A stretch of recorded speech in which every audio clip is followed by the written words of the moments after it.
here that voting is important, but it can be easy to feel discouraged and also to forget the true significance of your participation in elections because of the choice of the running mate, whether as a presidential candidate or as a governor, which is as important as the position of the main office itself because it reflects the trait of the party or the candidate.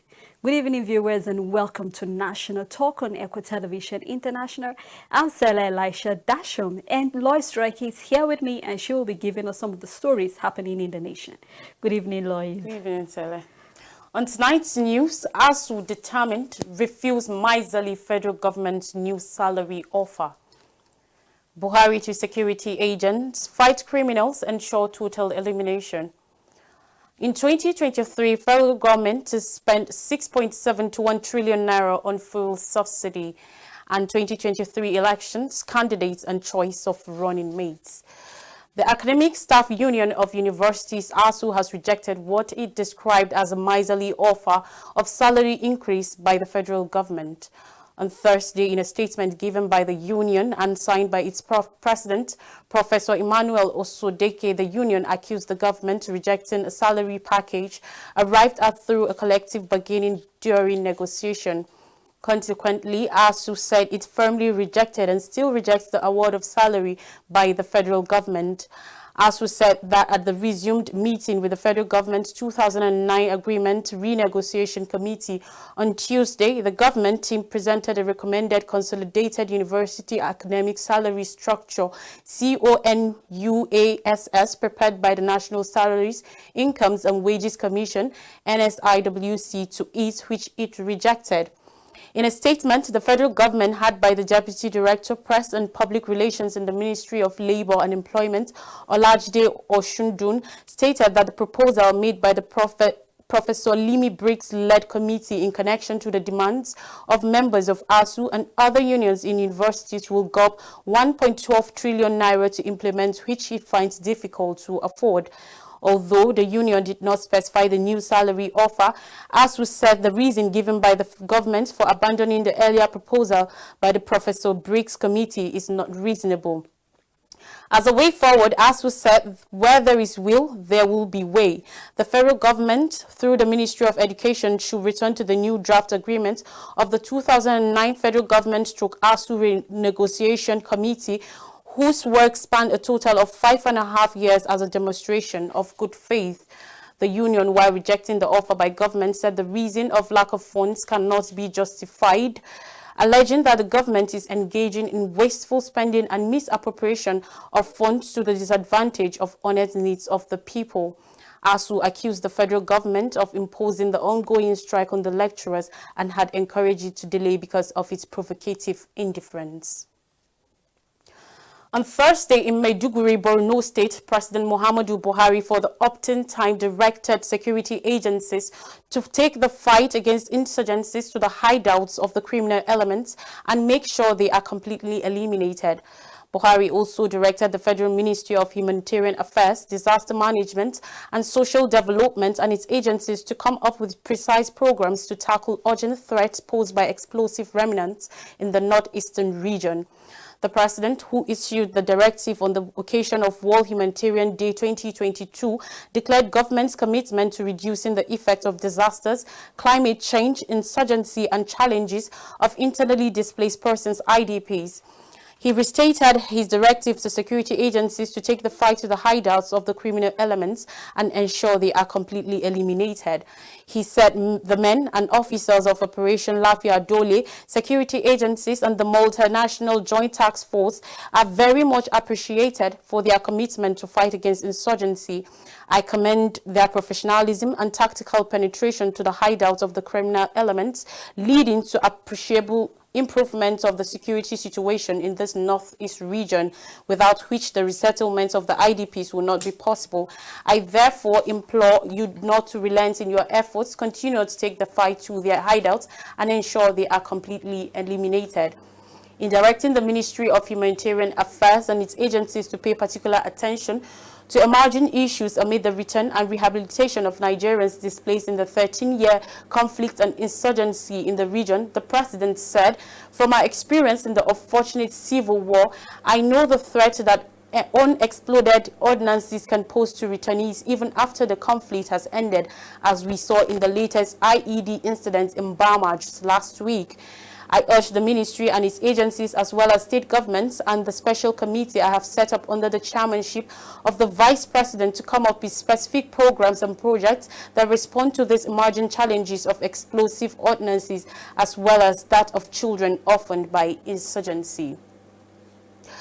Still on the news, Mrs. Zainab Ahmed, the Minister of Finance, Budget and National Planning, has revealed that the federal government's annual subsidy budget is calculated at 6.71 trillion naira in 2023, and the payment is calculated as 15 naira per litre, which is the difference between the landing cost and pump price, saying that subsidy payments stood at 1.33 trillion naira in the 2020 budget and 1.5 trillion naira in the 2021 fiscal year. On Thursday, the minister stated this while appearing before the House of Representatives Special Ad Hoc Committee on the Petroleum Product Subsidy Regime to give details of the role of the government in the payment of subsidies to oil marketing companies in Nigeria. Ahmed explained that the subsidy payment was an undesirable situation that is affecting the nation's fiscal policies, leading to the frequency of borrowing of funds by the government. She said that despite the provisions of the fiscal policies of the government on the Medium-Term Expenditure Framework, MTEF, the government cannot meet its responsibilities with existing subsidy debt.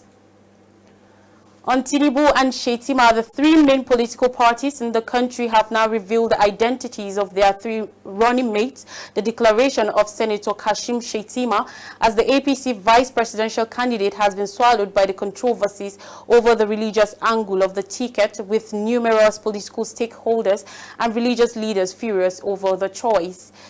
In going for Shettima, Tinubu was believed to have gone against the unwritten agreement with the party's northern governors to produce one of them as his running mate. That agreement, it was collected, was arrived in the days leading to APC's presidential primaries. Atiku Okowa, just like Tinubu, the choice of Governor Ifeanyi Okowa of Delta State by Atiku Abubakar, the PDP presidential candidate, as his running mate, was trailed with controversy.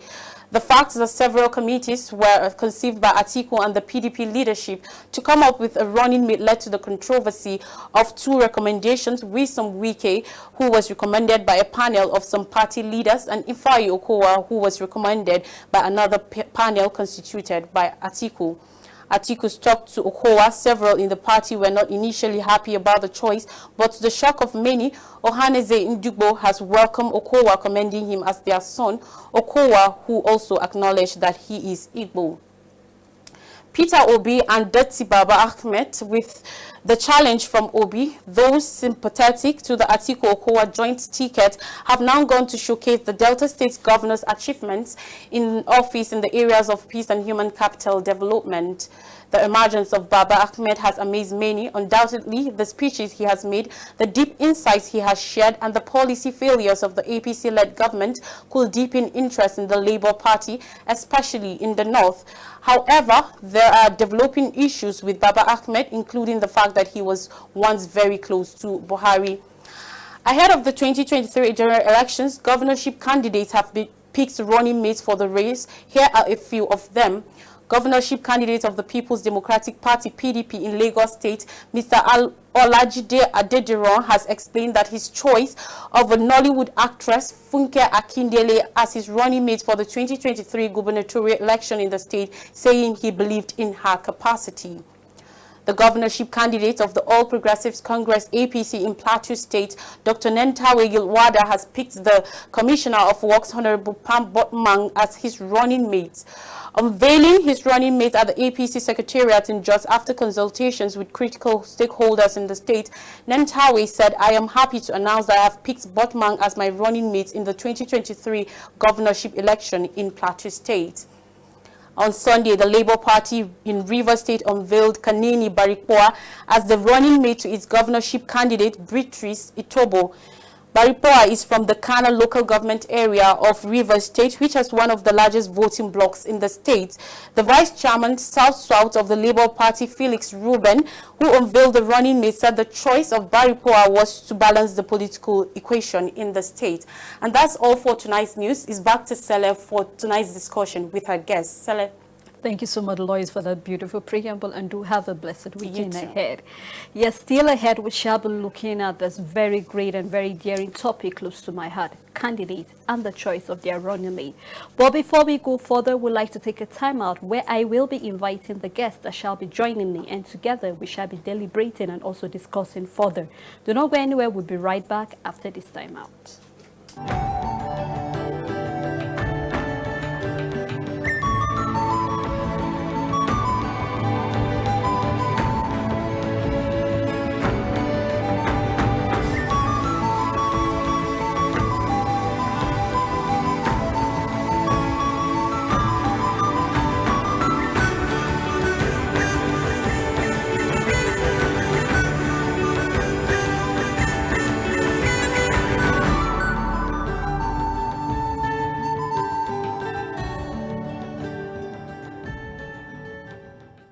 ECWA TV Africa keeps you lifted 24/7.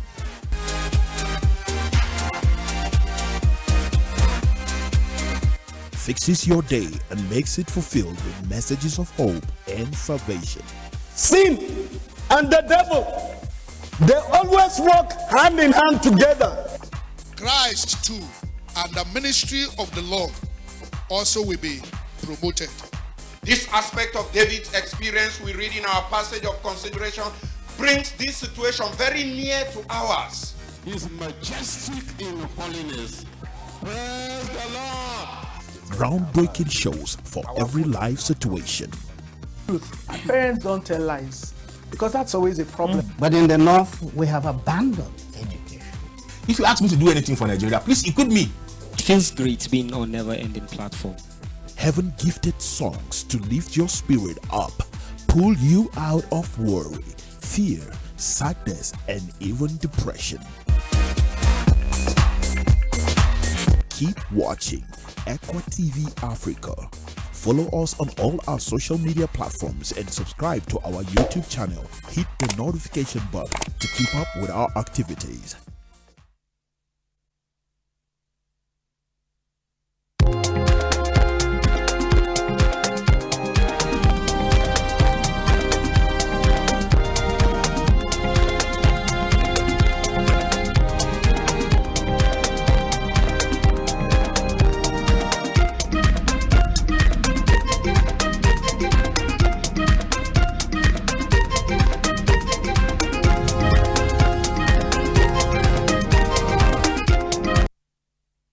Welcome back. If you're just tuning in, the program is National Talk on ECWA Television International, and I'm your host, Sele Elisha Dashum.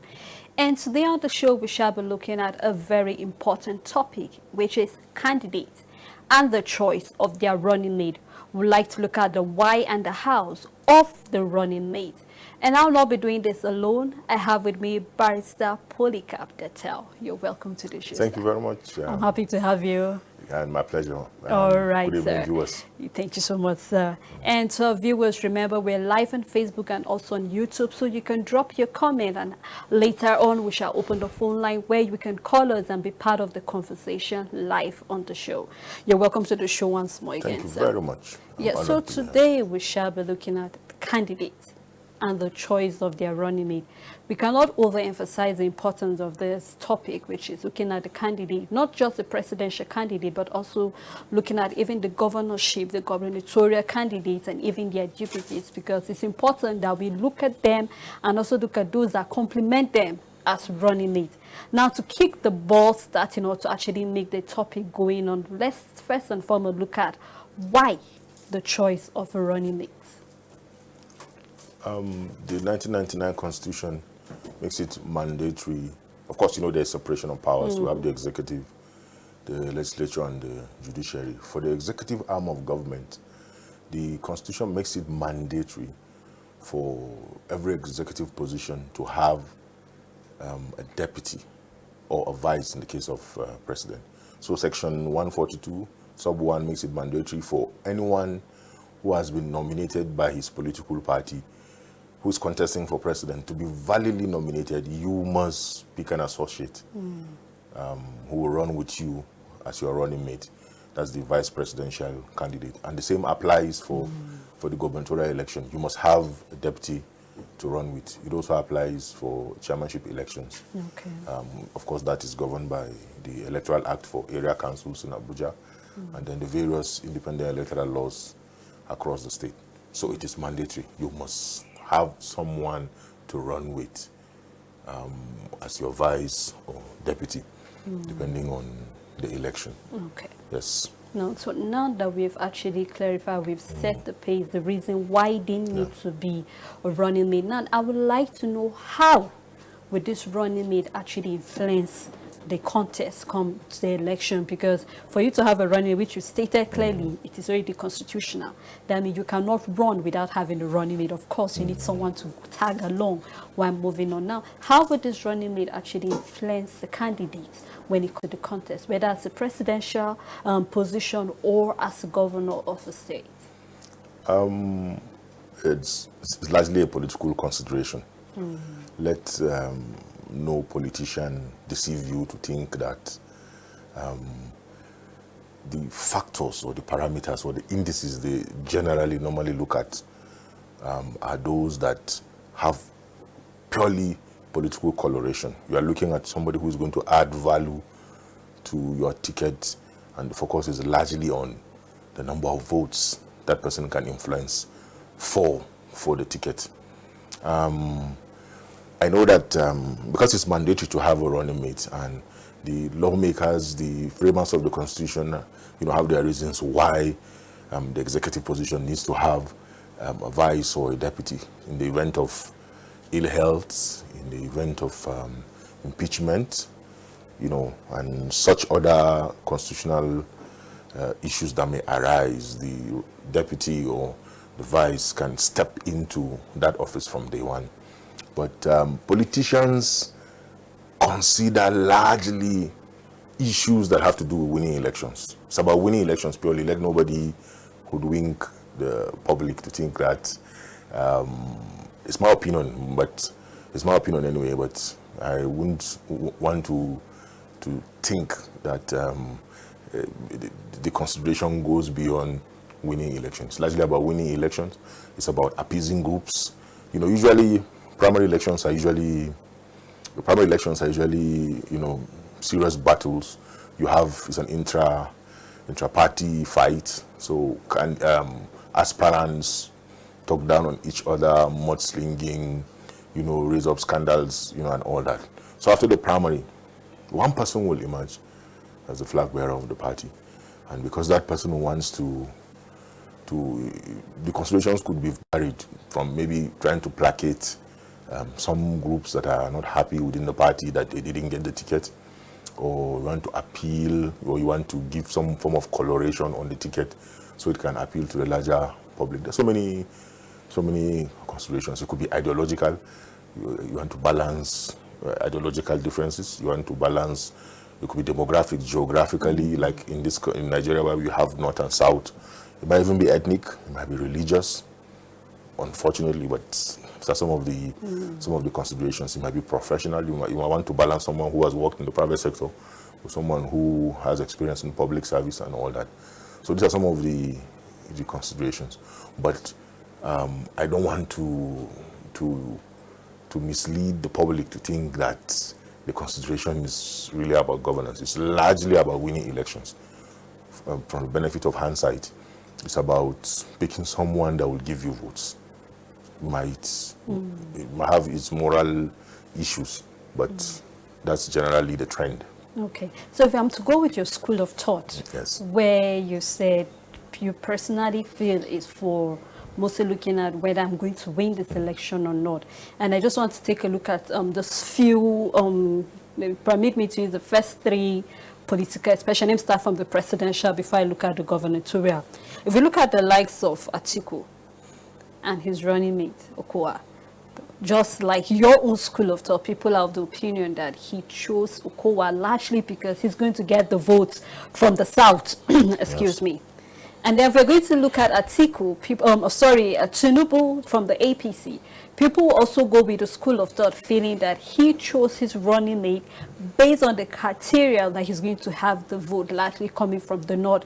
There was this debate back and forth whether the Muslim ticket, which till date we are having issues with, because people feel if you cannot go for a core actually Christian, then possibly the Christians do not really have a place. And then we're going to look at the likes of Peter Obi. People feel that he really do not have so much ground to hold. Reason why, because Baba Ahmed really, you cannot really place him where to pick it. Now, these are various school of thought that also, or I say, partially align with what you feel and partially are also standing on their own. Now, we're going to bring all these criteria, and ideally it's expected that if you're going to choose your running mate, we should look at geographically and also look at religiously, because you need to be there. We need to have a balanced ticket here. Now, will you feel is part of another thing that would say influences their choice of the running mate? I prefer to be very realistic and to stay on the fact that the politician wants to win his election. Political parties are voluntary organizations, you know, that want to win elections. And elections is about the numbers. It's about those who come out on election day to vote your ticket based on how it is coupled. So if I'm to advise any political party, these are some of the things they would look at. I know that there will be people who theorize about the need to be moral about it, you know, to be decent, to carry everybody along and all that. Those are genuine, legitimate submissions. But the average politician out there who belongs to a political party, or especially who is a party leader, would be thinking of how his party would win election. So when they do the math, they do the arithmetic, they put it on the table, they want to look at those issues. Who can we pick that will give us this X number of votes so we can win the elections? It's one thing to engage in politics, another thing when you win and then you're sworn in. Governance is completely a different thing entirely. But about politics is about number. It's about who gets what, why, when, and how. But before you can talk of governance, you must look at how do we get to the airport before we can fly. You have to go to the airport before you can fly. So that is largely the consideration. And the earlier, you know, we accept the fact that it's about numbers, then the better for us. Then we can appreciate the general picture of how politicians think. Because just like someone once said, the politician thinks about winning the next election, the statesman thinks about the next generation, right? So the governance is supposed to show inclusiveness, it's supposed to show unity, it's supposed to breed, you know, tolerance. Governance is supposed to do that. But politics, it will be difficult for politics to guarantee you that. So if a political party decides to put its ticket in a particular way and you are not comfortable with it, the best thing to do is not to vote for that ticket, because that ticket doesn't represent what you stand for. So the ticket is supposed to represent what the people want. So if a particular ticket does not represent that for you, it's a free world. You can decide on election day to vote for what represents what you stand for. But you see, my other problem, what is out there, is that politicians go out on their own personal voyages, and when they crash, they try to make it look as if they went there on our behalf, and that it didn't work out, and they begin to lament. I'm talking within a context. I'm sure you understand what I'm saying. You know, so let's be careful how we carry some of these arguments and take them hook, line, and sinker, because what we want, what the average Nigerian wants, is development, good governance, and all that. So if, for example, if you want me to limit it to, you want me to give you practical examples, would be if Buhari is exiting from the APC ticket, and my thinking would be that those our brothers in the north who are in that party should have supported a Christian from the south. But it's hard that some of them didn't. Of course, it is their right, it's their, but it appears the tendencies for them to want to cry more than when they were the ones who were part of that emergence. I don't know whether I'm passing any message. To say that, if you want to talk about numbers, if you look at southern Nigeria,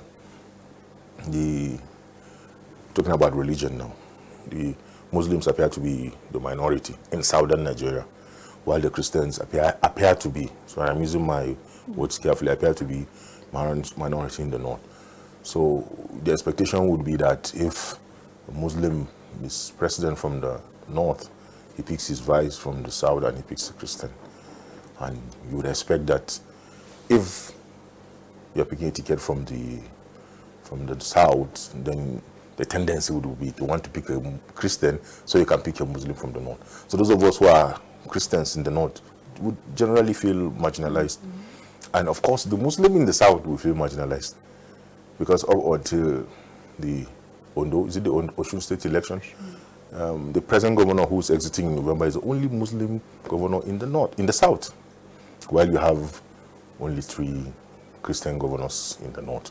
So you see how it is. So unless the society matures to a point where people who get into office deliver good deliverables, then it would matter to generality of Nigerians the religion of that person. It's so sad that I don't know whether can we say that I don't want to say Nigeria has evolved. We have devolved to ethnic champions. You have persons who are religious bigots in positions of authority. So they compromise the integrity of those offices, and they seem to want to perpetuate their own faith or beliefs to the detriment of the greater good. That is why you have some of these, issues, agitations, and all that. So although it's not largely peculiar to Nigeria, it's a global problem. People feel protected more when their own is there. So that's how it is. But then, are we going to totally, take out the part of being, religion? Because in as much as we're looking for people who are competent, people who we can actually hold accountable, we cannot totally overrule the place of religion in choosing of a running mate. Because it's important that you balance it, especially in a place like Nigeria where we tend to be like we're standing on our toe. Why? Because of you cannot overrule the issues of all these religious one here and there that are happening. So we cannot totally rule out the fact that religion still played a very vital role in choosing who will be there. Because if you take a look at Nigeria, just like we said, whether we're going to look at it geographically or religiously, we cannot rule that out totally. So no matter what you do, at a point you're actually touching something, because you're touching the heart of a Nigerian when it comes to religion. And at the end of the day, that's why I'm saying it's sad that it appears to be the most important consideration in Nigerian politics today. It's sad. In the Second Republic, 1979, 83, those 2 elections, the late Nnamdi Azikiwe picked, who was a Christian, picked a Christian from the north as his vice presidential candidate. I think it was late Professor Shai Audu. That's from Southern Kaduna. Awolowo, I think he picked his from the southeast. It was former President Shagari who picked from the southeast. So you see, I can't remember whether was he from in GNPP where he picked his from. Can't immediately recollect. But the point is that as at that time, it didn't matter whether it was Christian or Muslim, right? So as at that time, Nigerians could wave it away. 1993 was peculiar because Nigerians were tired of military rule and were just waiting, wishing that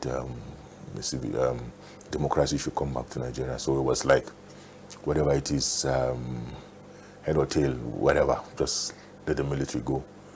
But the Nigeria we live in today is so torn along religious lines, and the fault lines are so, unfortunately, so clear that it's because there's been some, people have not, most of those who have been there have not been patriotic, because a good Christian would not harm any Muslim, and a good Muslim should not harm any Christian. So at the end of the day, it doesn't matter who is there. The most important thing is to get the job done, right? But since you have brought the issue of, I know that that is what people want to hear, you know, the usual, to begin to lament and all that. I want to turn it the other way, to now say that maybe our leaders, our Christian leaders, or our Christian politicians need to do more, you know.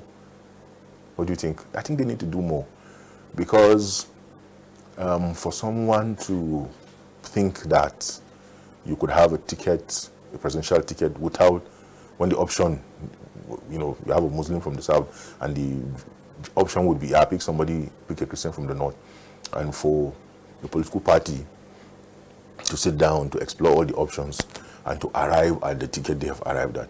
It sends a message.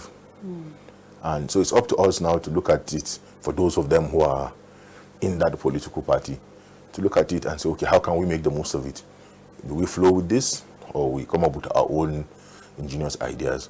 But I also think that I'll be doing service to the public if I now say that Christians in the north should rise up in terms of being more involved and being more proactive. So if you get public office, it's not for your own personal aggrandizement. It's not just for your family. You are looking at the interests of the other people too who are with you in the same boat.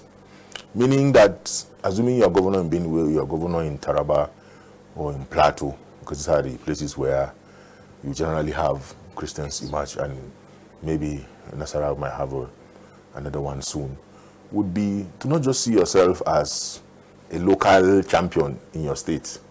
Begin to see yourself as a regional leader, and begin to reach out and ensure that your activities, you know, have impact just beyond your state, so that you don't be governor for 4 or 8 years in your own state within the north as a Christian governor, and then you don't stand out. Because if you stand out in terms of development, even the Muslims will like you. Of course, your Christian people too will also like you. So you need to stand out and emerge as a regional leader. Because if you emerge as, I'm not talking about just championing your religion, I'm talking about showing how it's done. And you are doing it because you believe in this particular faith, because God says, whatever you do, do it wholeheartedly as you are doing unto God.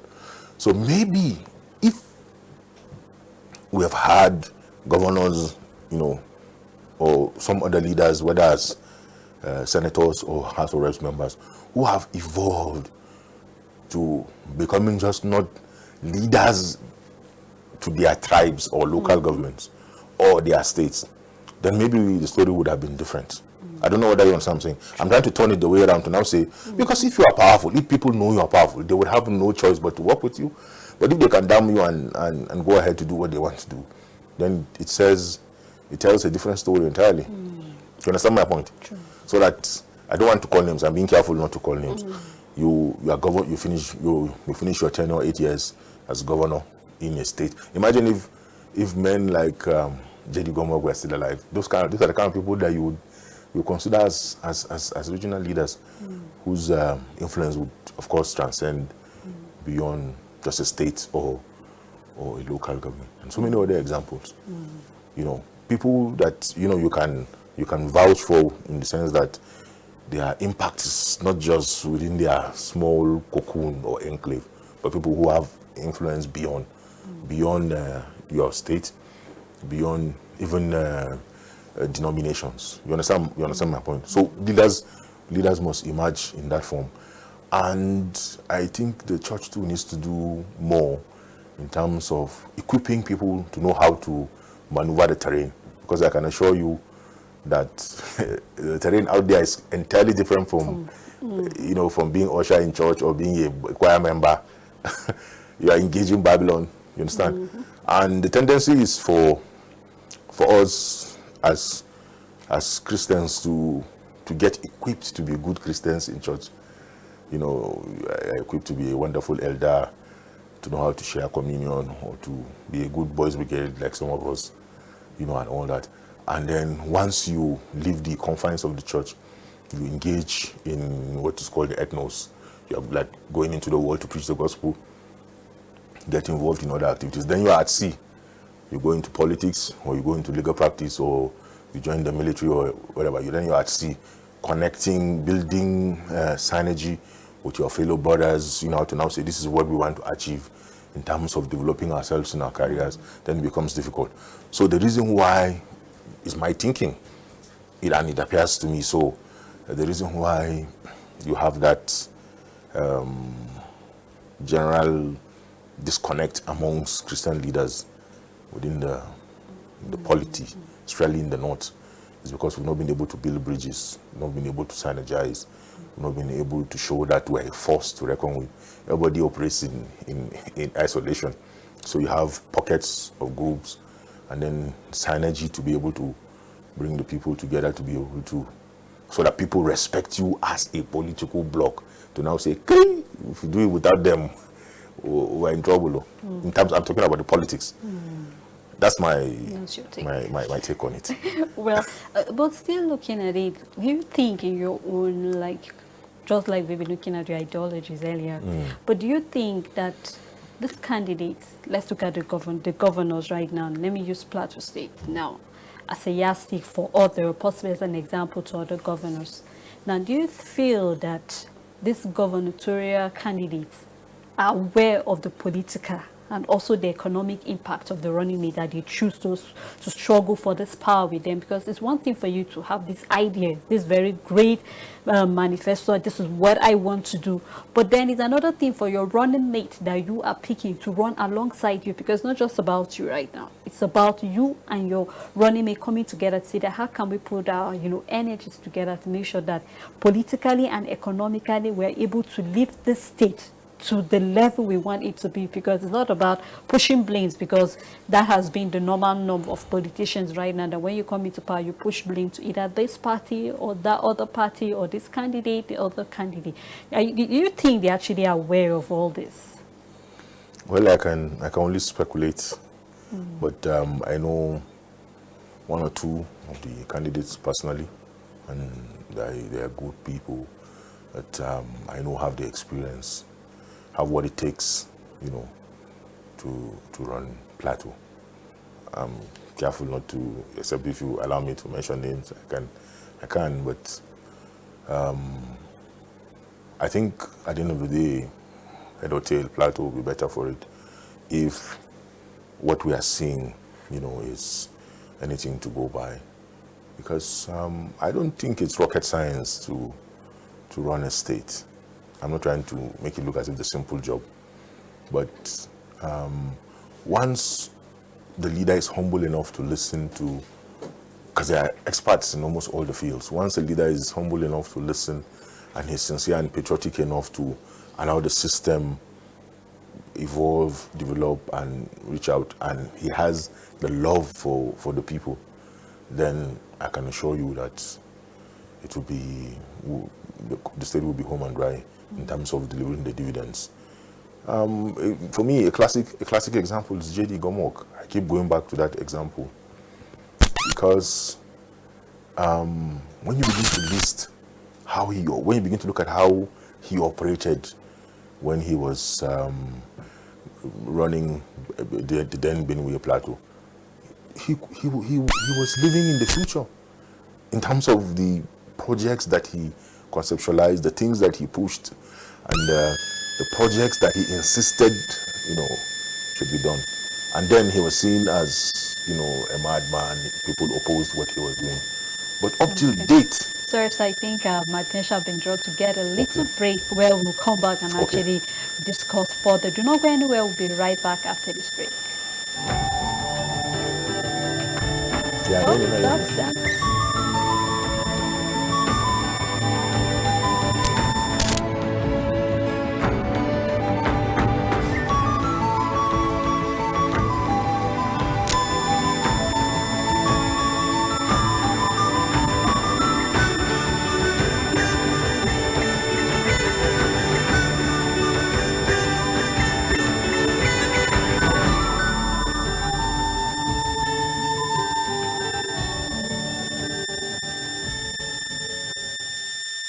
TV Africa keeps you lifted 247.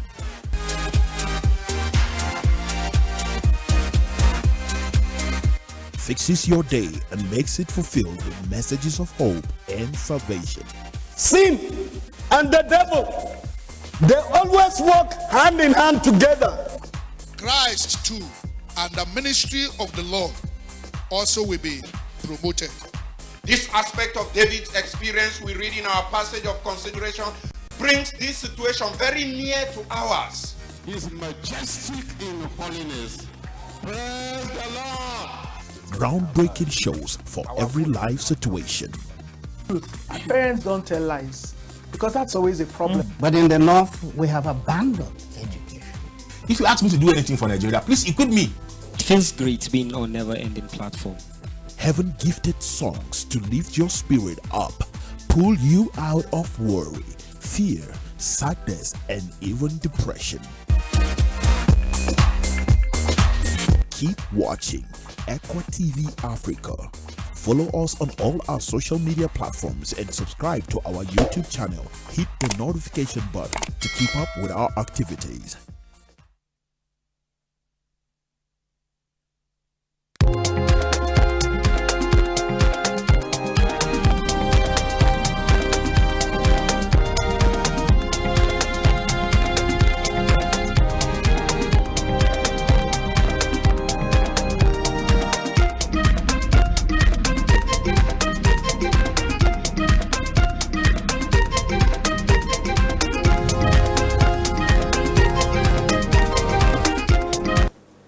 Welcome back. It's still National Talk on ECWA Television International, and right at this moment our phone lines will be open where you can be part of the conversation and actually let's hear what your takes are concerning the various candidates and also their choice of running mate, whether the presidential candidates or the governors and their deputy. What did you feel about their choice of running mate and their deputies? And I'm not alone, you know, before we went on the break, I am together with Barrister Polycarp. Thank you, sir, for being here. Thank you. I'm honored to be here. Yes, sir. So before we went on that break, we're actually in the middle of a very great conversation concerning if the candidates are aware of the running mate they actually choose, if they're actually going to key into their idea politically and also economically. Because if you look at the economy of Nigeria right now, it's one thing for you to say, I want to change Nigeria. It's one thing for you to say, I want to change Nigeria. But it's another thing for you to actually look at it economically. Do you think you're capable of doing all that and your running mate would choose, you know, go alongside you to run? Just like I was saying, it's not rocket science. I can say that comfortably. It's not rocket science. Governance is not rocket science, because if you love people, you love the people, and you are sincere in your heart, and you're patriotic to the oath, and you are willing to abide by the oath that you took, I don't think it should be a difficult thing for you. But the reason why leaders fail is because of greed, selfishness, nepotism, and such other considerations that, you know, hinder them from doing what they're supposed to do. For example, you're supposed to construct roads. What does it take to do that? You know, a project that should cost ₦1 million can be inflated to 30 million naira just because somebody wants to steal money. So imagine you have a governor who is sincere, who says, let's do this, let's get the job done. He will do it with the 1 million naira. But someone the governor will do with 30 million. So he does the road for 1 million naira, and then he takes, or he allows people to take 29 million. You see, that's already a dead on arrival kind of scenario. So, but if you have a leader that is sincere, who says, look, I want this done. I don't want primary school students to be sitting on stones. I mean, what does it take to do that? Come on. With all the subvention that state governments get, with all the taxes that people pay, you can't make benches for kids in primary schools to sit on. You can't equip the teachers to teach. I mean, what explanation? We're not saying take us to the moon. I mean, you rush someone to the hospital and then the basic, even the bed to lay the man on is not there. You have local governments where persons die of malaria in this country, and there are governors there, and then you say it's difficult. I mean, I don't know whether you get my point. How can some people be dying of malaria? I mean, it's annoying. It's a failure of governance. Nobody should lie to us that because my running mate is fighting me, or because one one chief somewhere, or because this particular tribe doesn't like me. What is it? What does it take you to? What will it take for you to do that? So if leaders are sincere, they will do it. True. Get bitumen and tar the road, for God's sake. Open up the roads. I mean, take care of the health. You get to some. There are states where it's sad. I don't want to even begin to give you some data where persons are sick and there are no diagnostic equipment, and there are governors there, and you have commissioners of health scattered all over the place. I mean, I don't know whether you get my point. Someone falls sick, you can't even tell what is wrong with the man because the equipment to test him is not there. And this equipment, some of them are as cheap as 100 million naira. Or you have ailments where maybe you need steady care and all that. Or snake bites, as an example. I mean, then why do you sit every Wednesday to do, say, the executive council meetings? Why do you have a running mate? I mean, you have a deputy, and then you have an ESCO. You put experts together, and yet you cannot solve some of these basic issues. So it's not rocket science. It's because most of those who are there, they are good people. I'm not saying people have failed generally, but if our leaders are truly sincere and are committed to taking us out of this mess we're in, they will solve this thing by just doing A, B, C, D. It's a straightforward thing. I think it's straightforward.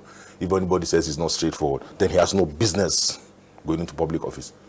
For as long as you pick expression of interest, you contest primary elections, you give money to delegates to vote for you, and you go around the state or the country harassing people with your billboards and posters and saying, vote for me, it means you have a solution. So when you get there, hit the ground running from day one.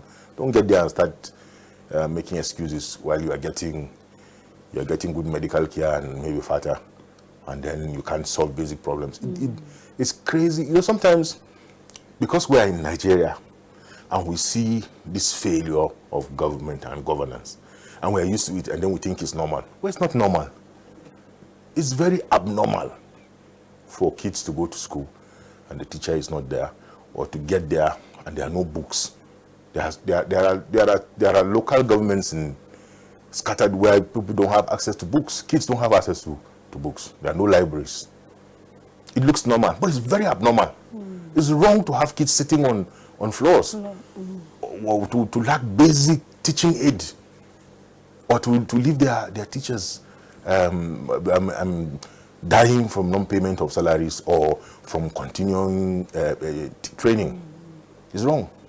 It's a scandal for someone to run into a public government hospital and there are no drugs. It's a scandal. In fact, it's a crime. I want to put it that way. Include that to the Constitution. You run into a government hospital where the State House of Assembly has appropriated billions of naira, and then there are no basic drugs. In some cases, ordinary IV you can't get. It's sad. But you see, it appears normal to us because we see it every day, so we think it's normal. So because I get malaria, I can just walk into any pharmacy and buy my malaria drug. But there are people who are dying out there because we have failed to put in strong institutions to guarantee that these things are there. And most times, even when government appropriates, people steal it. There's a problem of corruption. I don't know whether we're still talking about this, but I'm delving into. There's a problem of corruption. Because government can say, okay, look, buy 50 million naira drugs and spread across government hospitals. There'll be somebody somewhere who will be sitting down on a desk and will be diverting it to be selling it to private concerns and all that. So the issues are many. But if God gives us leaders who are sincere, then they will stand for the people. Then they will do what is right. Then they will be concerned about the everyday things that matter, like the health of the people, like the education of the poor, and ensuring that everybody gets good and quality education. You can't get an enlightened electorate if the people are not educated. So we can do all the jingles, we can make all the noise, but if the man doesn't have the basic education required for him to be able to make an informed choice, to be able to listen to 10 people, and out of the 10, decipher for himself, this is the one I want, then you have not empowered the person. So the issues are Are manifold and are intertwined and all that. Of course, of course. But also looking at it from this point of view, looking at still the choice of the running mate. Possibly, do you think that the choice have actually exposed some of the traits of these parties or even the candidates?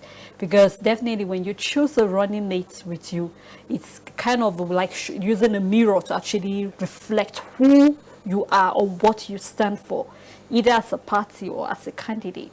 So do you not feel that most of this running mate actually are more like a mirror? Have they actually exposed the traits, or they will expose the trait of what these candidates stand for?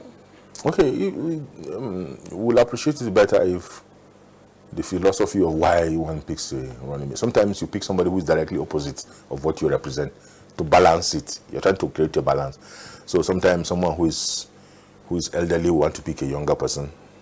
Someone, like I said, someone who is in the private sector will want to pick someone who has worked in government and all that. So it's just to balance the ticket. And sometimes, like I said, the lowest common multiple, the LCM, if you like, is I want to win votes. So give me somebody that will give me votes from his own region. Because we play regional politics in Nigeria, whether it's senatorial or north, south, east, west. And unfortunately, sometimes even the tribal consideration might come in. How many are they in their place? If we give him, can he give us this number of votes? So it's largely about data analytics and all that. So, and like I said, if you're not comfortable, if the people listening or watching, if you're not comfortable with a particular ticket, don't vote for the ticket. I want us to buy it more than we back. Sometimes we just back, make the noise. But so come out on election day and express yourself. We're in a free country. Express yourself. If whoever you think, and thank God the Electoral Commission has upped its game in terms of the process of accreditation and voting, and there's some semblance of integrity in the process. So the issue now is not so much about that people are going to rig election. It's much more about whether the people will come out on election day to vote. The issue now is more about voter turnout than, I'm not saying those elements of some corrupt persons out there will want to compromise the system, like what we're seeing, the recent upsurge in vote buying. It's absurd. Yeah, people buying votes, and that's the current trend now. But besides that, if the turnout is good, then we should expect some kind of groundbreaking results. More so that I read somewhere that there are over 40 million or thereabout registered young people. So let the young people come out on election day. Like Obama mobilized the younger people in America when he became president. He did something out of the box, and all that. So my point is, more people should come out to vote on election day. It's safer for everybody. So if I don't like A, B, C, D, I can take Z. The options are there. I think there are about 13 or so presidential candidates, and of course it should also apply in the states. People should be more sane. People should be respectful how they campaign and all that. Just talk about ideas. We're talking about, like I said, we're talking about refusing to allow ourselves to believe that these wrongs that we grew up in, it's normal. It's not normal. It's not normal. Now, if it's not normal, let's now want us to round it up on this note. If it is not normal, what should now be the expectations of electorates from these candidates? Because if it is not normal, definitely there should be an expectation to change it. Let me use the Bible. I'm not a theologian, but I know I'm a Bible student. It took God bringing Moses, who didn't grow up as a slave, to be able to bring the children of Israel out of Egypt. Moses grew up in the palace of Pharaoh, and God took him to the wilderness to humble him before he now. So sometimes it's the mentality. That's all I'm trying to say. The mentality of the people. The mentality of the people. If the people, like what Bob Marley said, emancipate yourself from mental slavery. That is redemption song. the people must insist. The people must learn to insist and to galvanize themselves, form synergies to say, we want A, B, C, D, and you give us. And this is how it should be done, or this is how it can be done. That's why I'm saying if you get a leader who is patriotic, who is sincere, he will allow people to bring ideas, regardless of their tribe, regardless of their religion, regardless of their political inclinations. For example, if someone becomes governor of Plateau State and now says, can I raise 10 billion IGR every month? You know, the average person, yeah, it's not possible. We'll get 3 billion from Abuja. And worst case, the monthly IGR is less than $1 billion. But the same way that Joseph solved the problem of Pharaoh, what if the governor decides to say, anybody who can solve this thing for me, I'll do this for him? There are people out there who can do, who have ideas, younger persons, middle-aged persons, even older persons, who have ideas, who can broker deals, who can open up new vistas of opportunities that can even give us 20 billion in a month. You know, it's possible. Okay. But it's because we've not been able to, maybe the person is in prison. Wow. And the baker has forgotten about him. So I hope we'll actually have candidates that will actually opt for that option and That's say, true. I mean, I have this to give to a younger generation, whoever that can provide solution. Well, thank you so much for making yourself available as a Polycap. And thank you so much to our viewers. Thank you for those who dropped a comment on Facebook. Thank you to the crew and even to the ECWA executive for making this possible. Until I come your way again, but I will leave you with this. Remember, in your choice of a candidate, if you feel that the politics does not affect you, remember that the policy would definitely affect you. Have a blessed weekend.